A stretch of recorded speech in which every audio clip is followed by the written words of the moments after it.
Corona काल है, मुश्किल काल है, लेकिन इस मुश्किल काल में भी आज की सबसे अच्छी और चेहरे पर मुस्कुराहट लाने वाली, सुकून लाने वाली इस वक्त की तस्वीर आपकी टीवी स्क्रीन। देखिए, कोरोना के खिलाफ लड़ रहे भारत के नायक की तस्वीर आप इनको कह सकते हैं।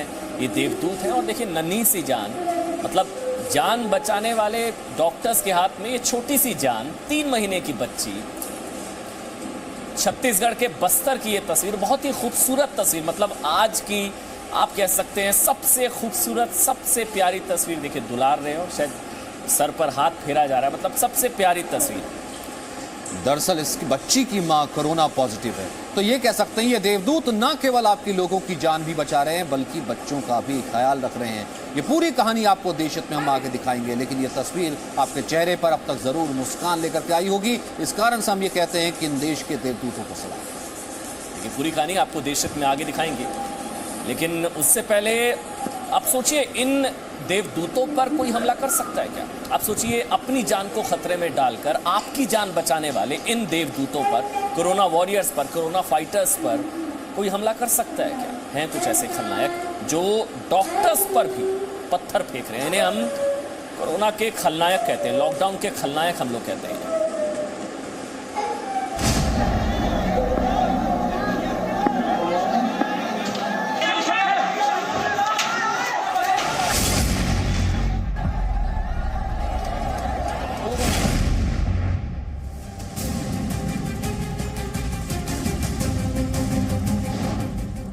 कोरोना काल में राष्ट्र धर्म वर्सेस देशद्रोह।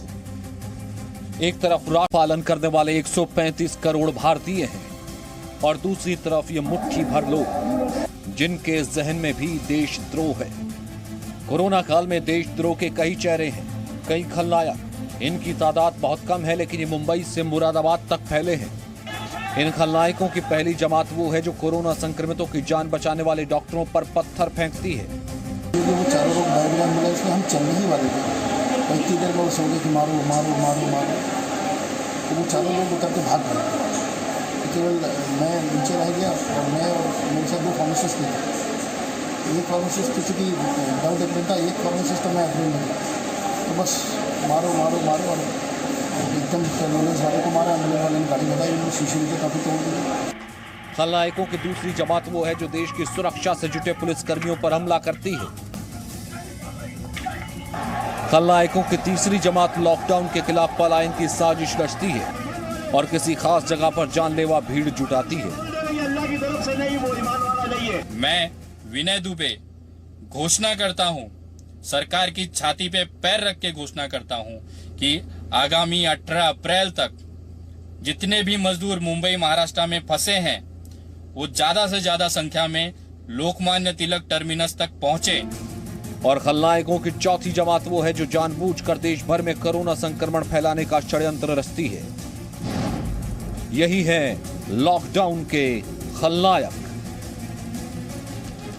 तो दरअसल आपको ये 2 तस्वीरें देखनी, ये पूरे देश को 2 तस्वीरें देखनी बहुत जरूरी है। एक तरफ वो हैं जो अपनी जान पर खेलकर हमारी आपकी सबकी जान बचा रहे हैं, देवदूत जिन्हें हम कह रहे हैं, और एक वो खलनायक हैं जो सरेआम सरेराम सुनियोजित तरीके से उन पर हमला कर रहे हैं। देखिए पूरा देश आप जानते हैं डॉक्टर, नर्सेस, पुलिस कर्मियों के सम्मान का संकल्प ले रहा है, लेकिन आप ये देखिए आज इस तस्वीर को देखकर पूरे देश का खून खौल रहा है। डॉक्टर SC अग्रवाल, सुधीर चंद्र अग्रवाल, इन पर जानलेवा हमला हुआ। इनका कसूर सिर्फ इतना था कि ये कोरोना वॉरियर हैं, ये लोगों का इलाज करने के लिए जा रहे थे और इन पर सचिन सुनियोजित तरीके से, प्लान्ड तरीके से इन पर अटैक हुआ, पत्थर बरसाए गए इन पर। बाकायदा हमने इनसे बात की, इन्होंने दर्द से कहराते हुए अपने जख्म हमारे साथ बांटे। ये कहा कि मैं वहां पर जा रहा था, किसी कोरोना पेशेंट की जो खबर मिली थी वहां पर, लेकिन रास्ते में जिस तरीके से हमला किया गया वो सुनियोजित था, वो प्री प्लान था। ये आज की सबसे दर्दनाक तस्वीर। घात लगाकर हमला किया गया, जी हां, घात लगाकर पूरी सुनियोजित साजिश के तहत इन पर अटैक किया गया। सुधीर चंद्र अग्रवाल, इन्होंने जी न्यूज से बात की, अपना दर्द बांटा, लेकिन आज की सबसे दर्दनाक तस्वीर आप इसको कह सकते हैं। और ये जख्म देश देखकर आज पूरा देश करा रही है। देखिए किस तरह से अटैक हुआ, शीशे की जो आगे विंडशील्ड है उसको तोड़ दिया गया, बड़े बड़े ईंट पत्थर से इन पर अटैक किया गया। एम्बुलेंस पर को नहीं बख्शा गया, एम्बुलेंस पूरे तरीके से तोड़ दी गई, फिर उसके बाद ऊपर से भी पत्थरबाजी की गई।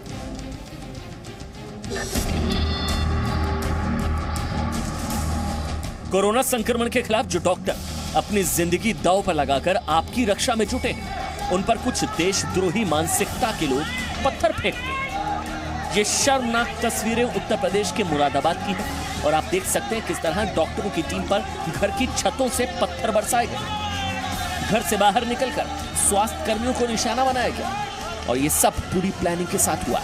इस हमले में डॉक्टर सुधीर चंद्र अग्रवाल भी जख्मी हो गए। खुद डॉक्टर अग्रवाल से सुनिए कोरोना सेनानियों के खिलाफ की साजिश की पूरी कहानी। यदि वो चारों लोग बैठ गए एम्बुलेंस में, हम चलने ही वाले थे, तो इतनी देर में वो सोचे कि मारो मारो मारो मारो, तो वो चारों लोग उतर के भाग गए। केवल मैं नीचे रह गया, तो बस मारो मारो मारो और एकदम एम्बुलेंस वाले को मारा। एम्बुलेंस वाले ने गाड़ी भगाई, उन्होंने शीशे वीशे काफ़ी तोड़ दी। डॉक्टर अग्रवाल जिन 4 लोगों का जिक्र कर रहे हैं वो कोरोना संदिग्ध थे। वो चारों मुरादाबाद में हाजी नेक की मस्जिद के पास कोरोना संक्रमित उस मरीज के संपर्क में आए थे जिसकी मंगलवार को मौत हो गई थी। जब संदिग्धों को क्वारंटाइन करने के लिए मेडिकल की टीम उस इलाके में पहुंची तो पहले से तैयार उन पत्थरबाजों ने उन्हें घेर लिया। इस घटना के बाद मुरादाबाद में सुरक्षा बढ़ा दी गई है। उपद्रवियों पर नजर रखने के लिए भी ड्रोन आसमान में है। लेकिन देशहित में हम तो यही चाहते हैं कि कोरोना योद्धाओं पर हमला करने वाले एक एक अपराधी को सख्त सजा मिलनी चाहिए। ब्यूरो रिपोर्ट, जी मीडिया।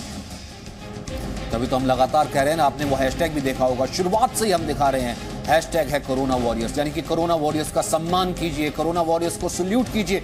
2 तस्वीरें इस वक्त हम आपको टीवी स्क्रीन पर दिखाते हैं जो अपने आप में ये बता देंगी कि इस वक्त इनकी कितनी जरूरत है और इस वक्त ये किस तरीके से काम कर रहे हैं। तो छोटी सी बच्ची की एक बस्तर से दोबारा तस्वीर देखिए छत्तीसगढ़, ये बहुत बड़ा विरोधाभास है। ये तस्वीर आप फिर से देखिए, ये मासूम छोटी सी जान बचाने वालों के हाथ में, छोटी सी जान, 3 महीने की जान, बच्चों को पाल रहे हैं, उनका ध्यान रख रहे हैं। क्योंकि देखिए इनकी माँ को कोरोना हो गया, छोटी सी जो बच्ची है 3 महीने की, इसकी माँ को कोरोना हुआ।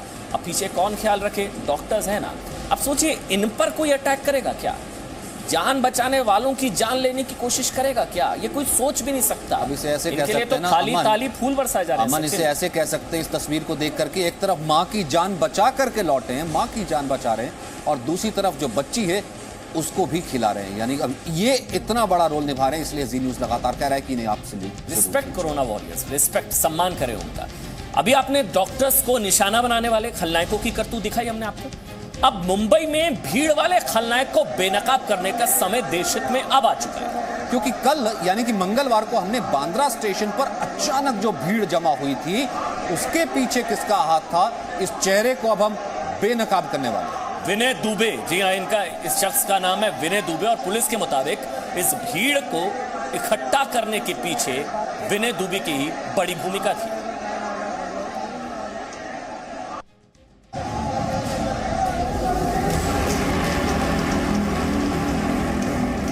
देश में जब लॉकडाउन के दूसरे चरण का ऐलान हो रहा था तब मुंबई के बांद्रा में लॉकडाउन के खिलाफ भीड़ जुटाने की बड़ी साजिश अपने अंतिम चरण में पहुंच चुकी थी।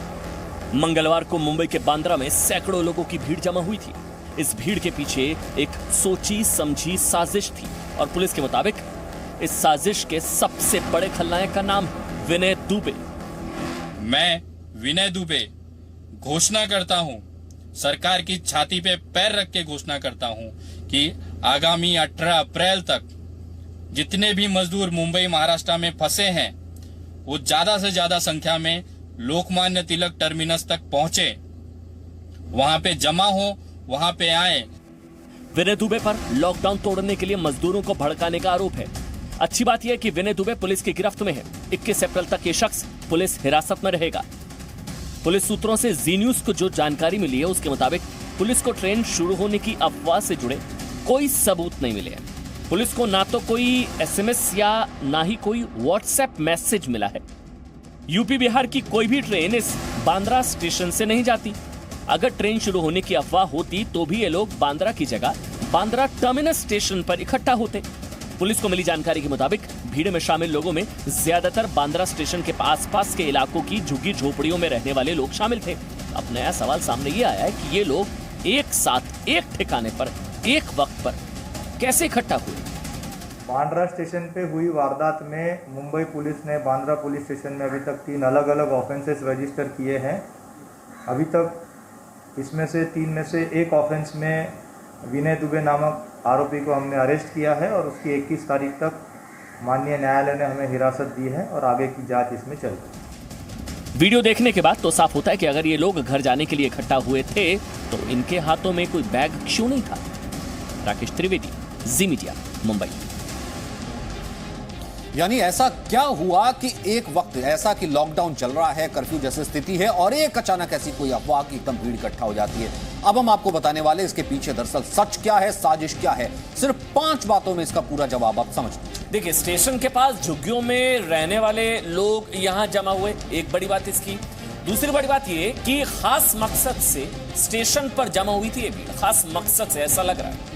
दरअसल प्रशासन पर दबाव बनाने के लिए लोग जुटे थे, ऐसा सामने आ रहा है। वहीं भीड़ ने इकट्ठा होने का वक्त भी बताया था, सभी को लगभग 4 बजे का वक्त दिया गया था। और भीड़ ने सेलेक्टिव मीडिया को भी जानकारी दी थी। एक वीडियो भी सामने है जिसमें वो लोग कह रहे हैं कि हम लोग जल्दी आ गए, मीडिया थोड़ी देर से आ रहा है, हम लोग जल्दी इकट्ठा हो गए। मतलब पूरा सुनियोजित तरीके से प्लान्ड इवेंट लग रहा है। हालांकि जांच का विषय है, लेकिन शुरुआती जांच ऐसा कह रही है, क्योंकि यूपी बिहार वहां से ट्रेन जाती ही नहीं है। ये लोग यहाँ पर आए, इनके हाथ में कोई बैग नहीं था। ये तमाम सवाल हैं इस वीडियो को लेकर।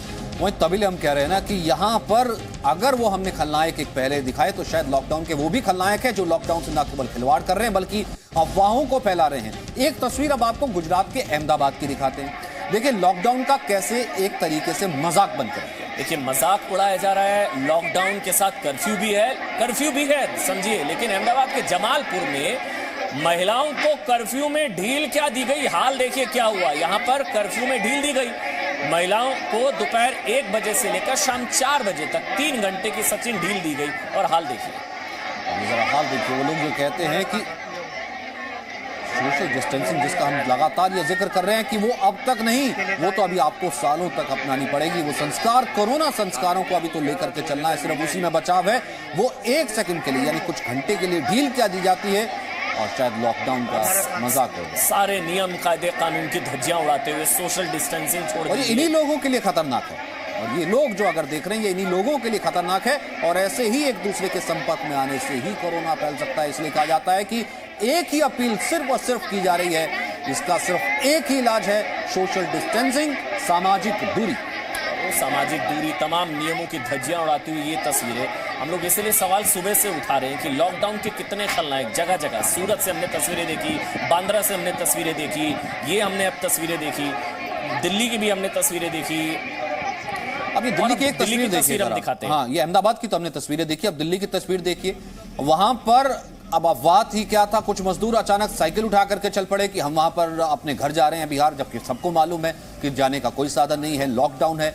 यहां पर लोग इकट्ठा हो गए तो यमुना किनारे ये लोग सिर्फ बैठ गए। यमुना किनारे लोग बैठ गए, पुलिस वहां पर पहुंची, लाइन से बिठा दिया गया। ये देखिए, फिर लाइन से बिठा दिया गया। हालांकि फिर दूरी बनाकर रखी गई जब पुलिस वहां पर पहुंची। लेकिन सोचिए ये लोग कहां से, कैसे, क्या कोई अफवाह है, कोई मैकेनिज्म काम कर रहा है, कैसे ये लोग अचानक से इकट्ठा हो रहे हैं, कोई व्हाट्सएप ग्रुप है, क्या नहीं है। लेकिन एक साथ एक जगह पर इतने सारे लोग अचानक पहुंच रहे हैं तो शक तो होता है कि कौन है इसके पीछे, क्योंकि बांद्रा में भी ऐसा हुआ है, हर जगह ऐसा हो रहा है। और वो संकल्प आपको कहीं ना कहीं याद करना पड़ेगा। वो लोग जो लॉकडाउन तोड़ रहे हैं, डॉक्टर्स को निशाना बना रहे हैं, हम उनसे पूछना चाहते हैं कि पीएम मोदी ने अपील की थी हाथ जोड़ करके कि उस संकल्प की आपको आज दोबारा याद दिलानी, उस अपील की याद दिलवानी बहुत जरूरी है।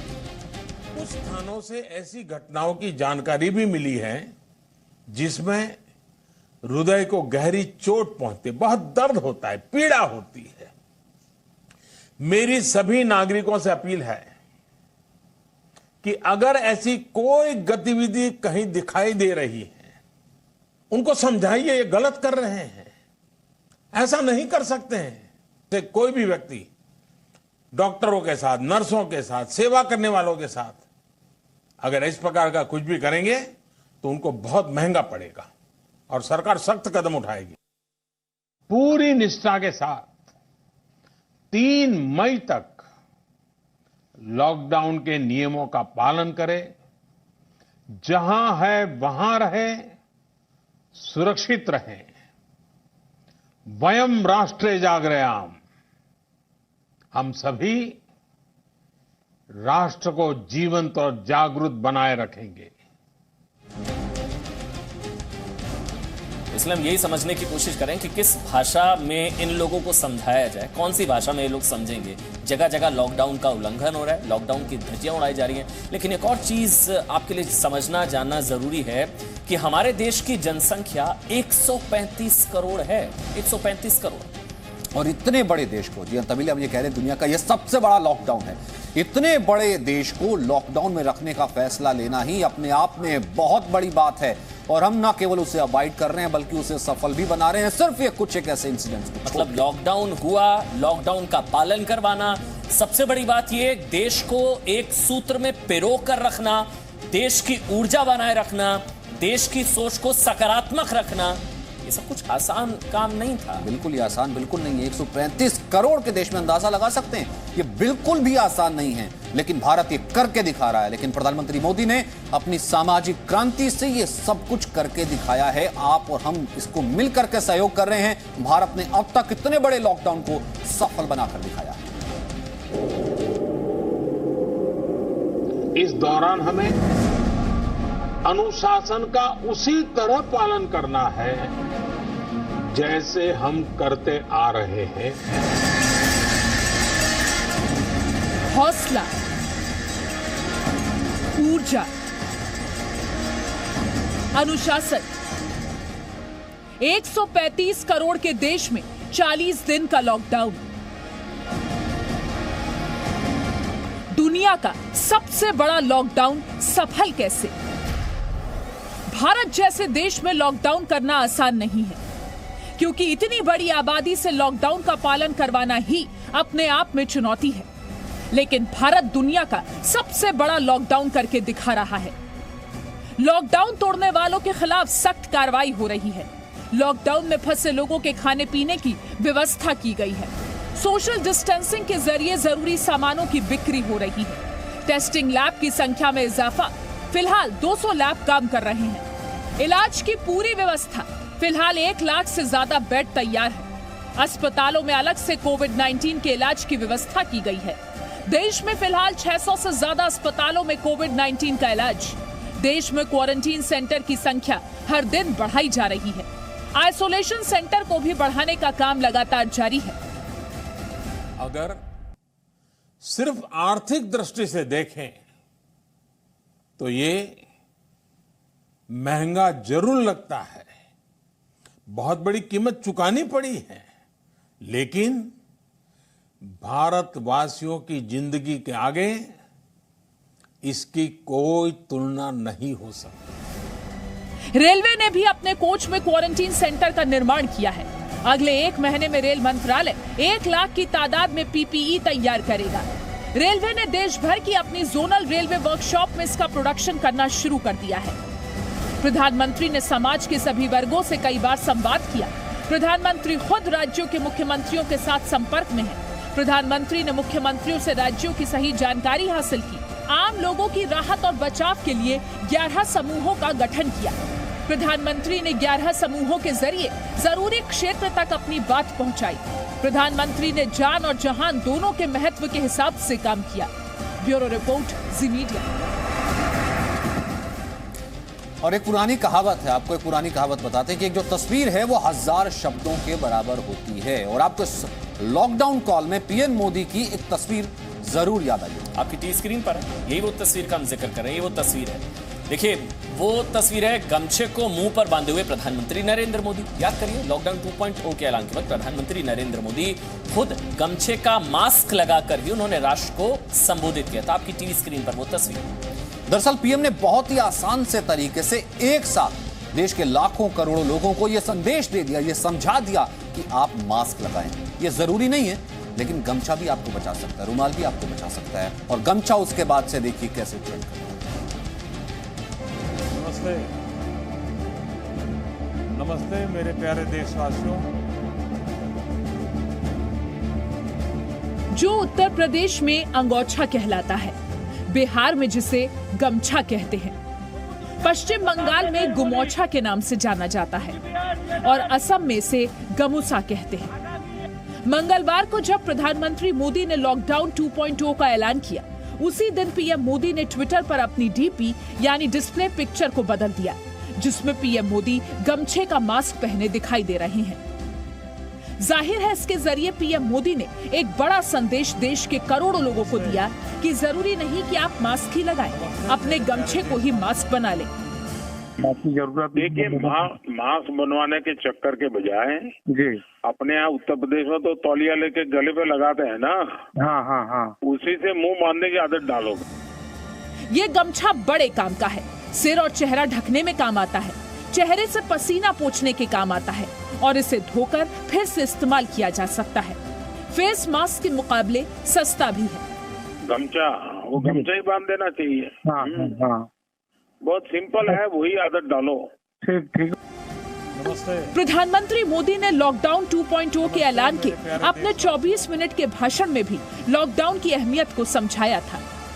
इंटीग्रेटेड अप्रोच न अपनाई होती, समय पर तेज फैसले न लिए होते तो आज भारत की स्थिति क्या होती, इसकी कल्पना करते ही रुएं खड़े हो जाते। जाहिर है पीएम मोदी बिल्कुल किसी अभिभावक की तरह आसान भाषा में पूरे देश को इस गंभीर स्थिति पर बार बार जागरूक भी कर रहे हैं और आगाह भी। बड़े सामर्थ्यवान देशों में कोरोना से जुड़े आंकड़े देखें तो उनकी तुलना में आज भारत बहुत संभली हुई स्थिति में है। ये मोदी की सामाजिक क्रांति ही है कि कैसे उन्होंने आसान भाषा और सहज बॉडी लैंग्वेज से पूरे देश को कोरोना संकट के बारे में समझाया और भरपूर इच्छा शक्ति के साथ देश हित में फैसले लिए। ब्यूरो रिपोर्ट, जी मीडिया। तो लॉकडाउन पार्ट 2 यानी कि लॉकडाउन 2.0 को लेकर गृह मंत्रालय की ओर से आज गाइडलाइंस भी जारी की गई हैं। उस गाइडलाइंस को हम ये कह सकते हैं, जैसे पीएम ने पहले भी कहा था, कि जान भी और जहान भी। देखिए, इसमें ना तो प्लेन उड़ेंगे, ना ही मेट्रो, बसेस, कुछ नहीं। लेकिन हाँ, कृषि से जुड़े कामों के लिए रियायत दी गई है। कोरोना वॉरियर्स की आवाजाही की भी इसमें इजाजत दी गई है। हालांकि सार्वजनिक स्थानों पर मास्क पहनना इसमें अब अनिवार्य होगा। सार्वजनिक स्थान पर मास्क लगाना हुआ जरूरी। अब थूकने पर लगेगा जुर्माना।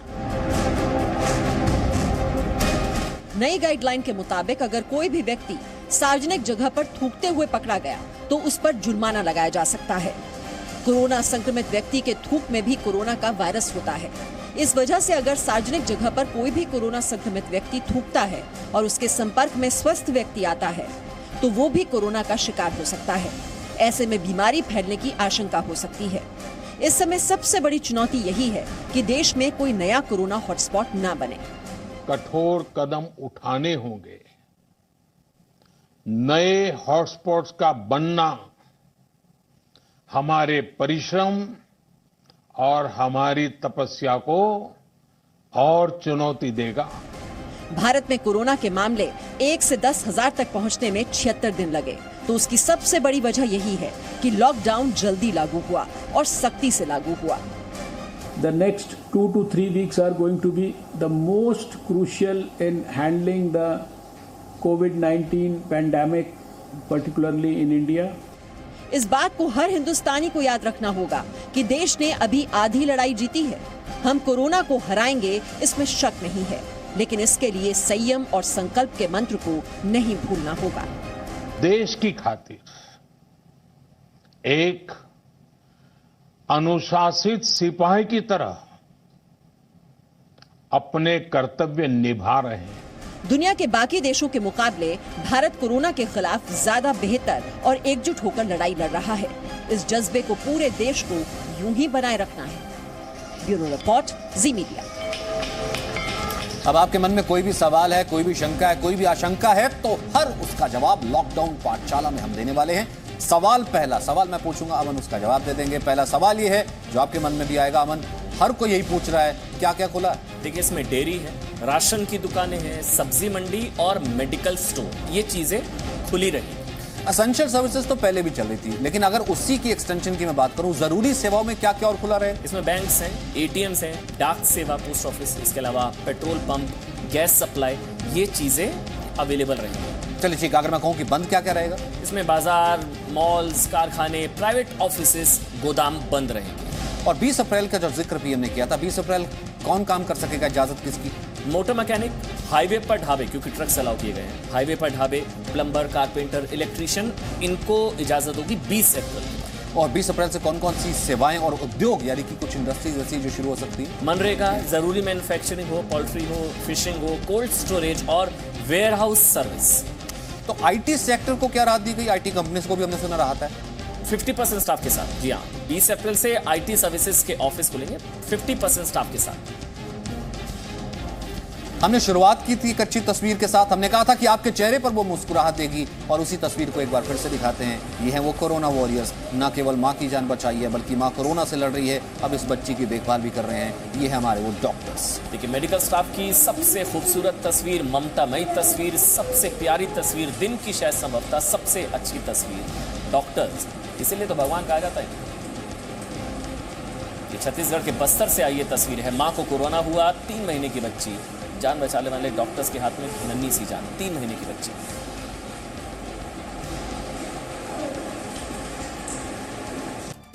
आप देख रहे हैं देश हित, और अब देश में जारी लॉकडाउन के समय देश की सबसे बड़ी सेवा जरूरतमंदों तक मदद पहुंचाना, और ऐसे में कौन आगे आया है ये हम आपको इस रिपोर्ट में दिखाएंगे। देखिए, गरीबों और मजदूरों को 2 वक्त की रोटी देने के साथ साथ उन्हें हौसला देने का जिम्मा भी संभाला है स्वयंसेवी संस्था सेवा भारती ने।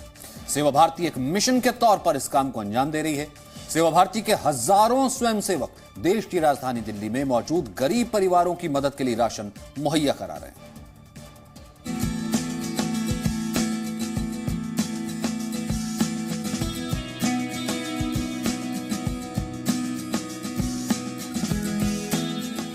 सेवा भारती का सराहनीय सहयोग, जरूरतमंदों तक राशन पहुंचाने की कोशिश, कोरोना वॉरियर्स की मदद का भी ऐलान। कोरोना वायरस के संक्रमण को रोकने के लिए देश भर में लॉकडाउन लागू है। देश भर में गरीबों, मजदूरों और रोज कमाने खाने वाले लोगों के सामने रोजी रोटी का संकट भी खड़ा हो गया है। ऐसे ही लोगों की मदद को सामने आई है स्वयंसेवी संस्था सेवा भारती। सेवा भारती के हजारों स्वयंसेवक देश की राजधानी दिल्ली में ऐसे ही तमाम गरीब परिवारों की मदद के लिए राशन मुहैया करवा रहे हैं। लॉकडाउन का ये वक्त सभी के लिए मुश्किल भरा है, लेकिन मुश्किल भरे इस वक्त में भी एक संस्था ऐसी है जो लॉकडाउन के दिन से ही लोगों की मदद के लिए लगातार काम कर रही है। हम बात कर रहे हैं सेवा भारती की, और ये जो जगह है ये सेवा भारती का एक सेंटर है जहां पर पैकिंग हो रही है उस सामान की जो कि लोगों की रोज़मर्रा की ज़रूरत के लिए बहुत ही ज़्यादा ज़रूरी है। आप देखिए कि यहाँ पर इन तमाम चीज़ों की पैकिंग की जा रही है जो कि रोज़ाना किचन में इस्तेमाल होते हैं। इस सेवा भारती ने हफ्ते भर के राशन के हिसाब से एक राशन किट तैयार की है। ये सारी पैकिंग लॉकडाउन की मियाद बढ़ने की बात ध्यान में रखकर की जा रही है। को देखते हुए हम सारी की सारी प्लानिंग ऐसे कर रहे थे कि लॉकडाउन उस समय तक तो 14 तक अनाउंस था। उसके बाद हमारे को ये था कि जो फाइनेंशियल डिस्ट्रेस है गरीबों का, वो लॉकडाउन खुलने के बाद भी जल्दी खत्म होता नहीं दिखता। बिकॉज अब हम आपको देशहित में त्रिवेंद्रम की एक अच्छी तस्वीर दिखाते हैं। देखिए, त्रिवेंद्रम में 24 लेडी डॉक्टर डांस परफॉर्म कर रही हैं। ड्यूटी पूरी करने के बाद उन्होंने ये डांस किया। इसका वीडियो एसके हॉस्पिटल ने जारी किया है। डॉक्टर्स ने इस वीडियो के जरिए दरअसल ये संदेश देने की कोशिश की है कि कोरोना संकट में भी सभी डॉक्टर्स एकजुट हैं।